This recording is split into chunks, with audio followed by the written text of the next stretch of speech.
You ready? Yeah, I'm ready. Okay, all right. What's this?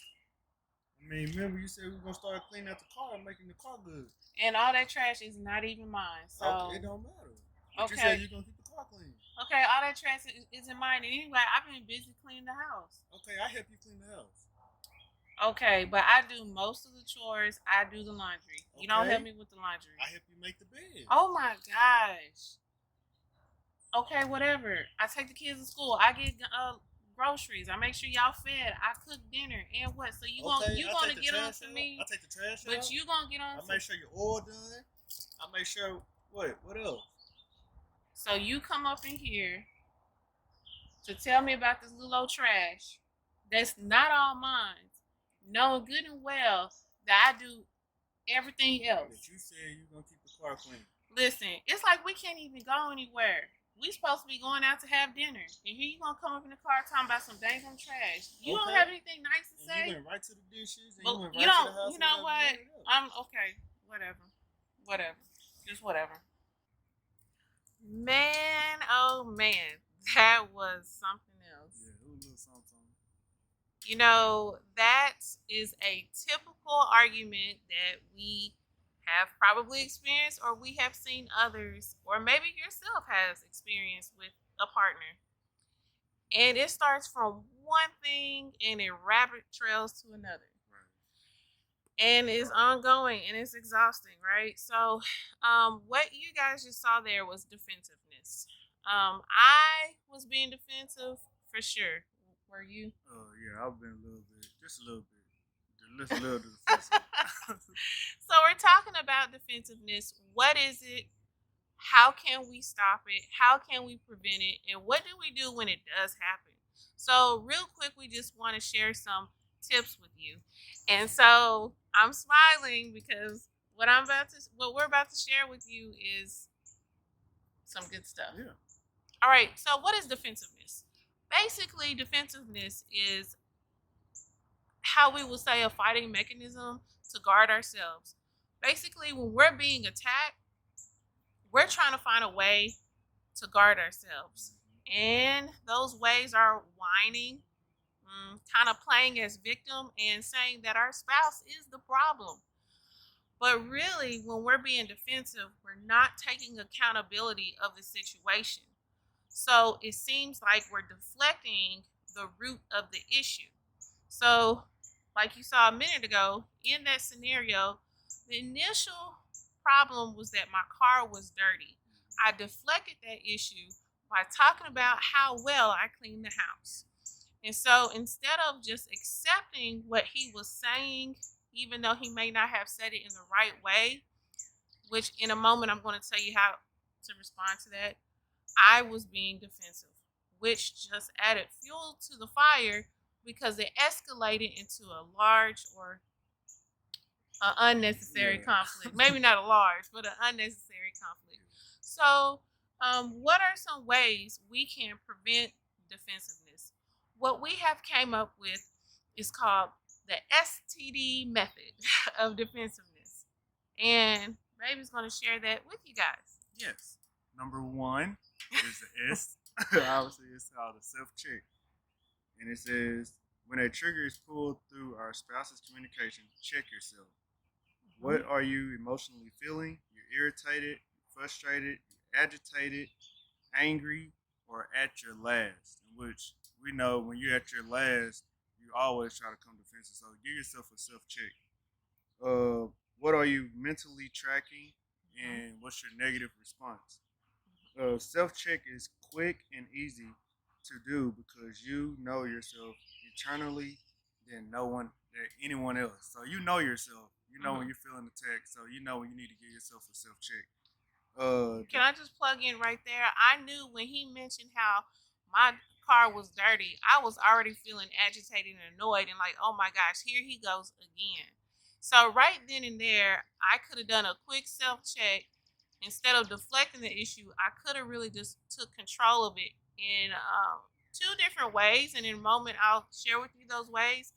But again, I didn't do a quick self check. I just allowed that emotion to drive the rest of the conversation. All right, number two, which is T, is time out. Respectfully walk away from the heated situation. Simply say, I love you, but I can't do this right now. I need time to myself.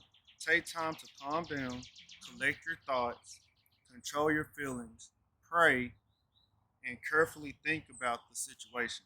So just don't jump right in or just leave. Just don't walk away. Respectfully leave. Like I say, I love you. You know what I'm saying? Or babe, let me take some time off real quick to myself to collect my feelings so I can come back and talk to you at the right time. But you know when that point is coming out. You know what I'm saying? And I would say, like, with respectfully saying back, I love you, but I can't do this right now, instead of just storming out of the car. When you just storm out the car, then it escalates to a whole nother thing, because now your partner is like, how you just gonna walk away? You didn't even say anything. But when you say at the beginning, you know what, I love you, but I can't do this right now, I need time to myself, then you're letting them know clearly that you're doing a self check and you're trying to refrain from escalating the conversation into a conflict. And so, like, as you can see right now, we're outside. You can hear the birds chirping. Some of us are nature people, going outside to just calm down and help us collect our thoughts and gather our emotions, and really just think of, okay, what's going on and how can I take a better control of the situation? Do it. If it's not being outside in nature, and if it's like, doing a couple of push-ups or something like that, do it. We're not saying a time out is going to take you weeks or days. We're not saying it at all. It's a brief time out. Right. And number three is determine healthy response. Reconstruct your negative thoughts into receptive responses. Use I statements to take accountability. Refrain from blaming and accepting the reality of the matter. So just use like I could have did this or I did that and stuff like that instead of putting like defensive like, well you do this and you do that, or just use the word I. You know what I'm saying? Like I can do this or something like that. Right. So with the car, when you said, "Oh, I see that you have been keeping the car clean," I could have just took accountability instead of being defensive and say, "You know what? I haven't been keeping the car clean. I can do a better job, or I'll try better next time." That would have been the end of the conversation. Right. We done went to the house, to the yard, to take the kids to school and buying groceries. Listen, it did not have to go that far. Right. If I just would have taken accountability and used I instead of blaming my spouse for whatever I said, it would save a lot of time and a lot of energy. And so, with that being said, he mentioned some good things we can do to not be defensive. But what if your partner is being defensive? So, like, you saw that I was being defensive. He could have reacted a different way than what he did, instead of just entertaining my defensiveness. So, one thing that Dr. John Gottman says is a repair attempt. Basically, that means when our spouse says in a defensive comment, we can reply with a statement that kind of repairs, so that it's not leading to an escalated conflict. So I'll give you an example. Um, when I said, "Well, I cleaned the house," he could have said, "You're right. You do clean the house," or you do spend a lot of time cleaning the house." But then he could have turned it back to the topic of the car. Like, okay, you do spend a lot of time cleaning the house. How can we devote more time to cleaning the car, or what can I do to help you so that you do have more time to clean the car and keep the car clean? So a repair attempt is not adding fuel to the fire. It is adding that respectful, how would we say, a respectful response. Yeah, that's going to like it says, repair the conversation instead of adding another wound to it. We're trying to heal our dialogue and try to construct a way for us to communicate without creating an unnecessary conflict. So I know that we've mentioned Dr. John Gottman, and I want to say that we are just sharing information that we've learned from his book called The Seven. I'm looking at it right now, The 7 Principles for Making Marriage Work. But we do not want to leave you without sharing the most important words that we know, which are life transforming, which is the Word of God. So we want to share a couple of scriptures with you guys because we know that when we renew our minds with the Word, that we're not just renewing our minds, we're renewing our life, we're renewing our relationships. So I got one from Proverbs. Y'all turn with me. Proverbs chapter 18, verses 19. And I'm reading from the NLT. It says, an offended friend is harder to win back than a fortified city. Arguments separate friends like a gate locked with bars. So you can remove that friend and put like an offended wife is harder to win, or offended spouse is harder to win back than a fortified city. So once you go there to that level, it's hard to win them back because you're not taking out the time to even think about it. You know what I'm saying? It's just like you just keep on going and you're jumping here, you're jumping there, you're jumping there. And so after a while, those words start to hurt, the spouse and everything like that. So it's hard to win them back because you might have said something hurtful to them in that moment that could have been stopped or could have been solved through just a small. Yeah, when defensiveness is there, then it's like playing football.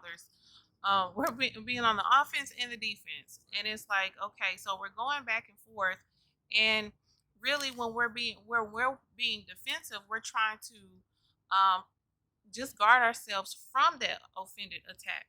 Mm-hmm. And the second part, like I like this one. It says the argument separate friends like a gate locked with bars. So when you argue, you're separating from your spouse. Like you could talk it out or something like that. Like I said, just step back from the heated moment. Like, babe, I love you, but I gotta go collect myself. That's easier than to have an argument. Like I said, it's harder. It's like it's a separation. You know what I'm saying? That it could have been resolved a long time ago. Right. So defensiveness, it leads to arguments, which leads to division, basically, and then you get set in your ways with being defensive. That's your way that you just protect yourself. And when you're being defensive, you're not defending your marriage at all, and you're not really protecting yourself in the best way. So we hope that we share some things with you guys. If you're watching this on YouTube, please like and subscribe, and please share with others if you know of a couple or you are in a relationship yourself. Refer to our videos. We are marriage mentors, so we're here to help couples. If you guys have any questions, please reach us out on Facebook or on our website at marriedupmm.com. All right, so you guys be blessed and listen up. Stop being defensive.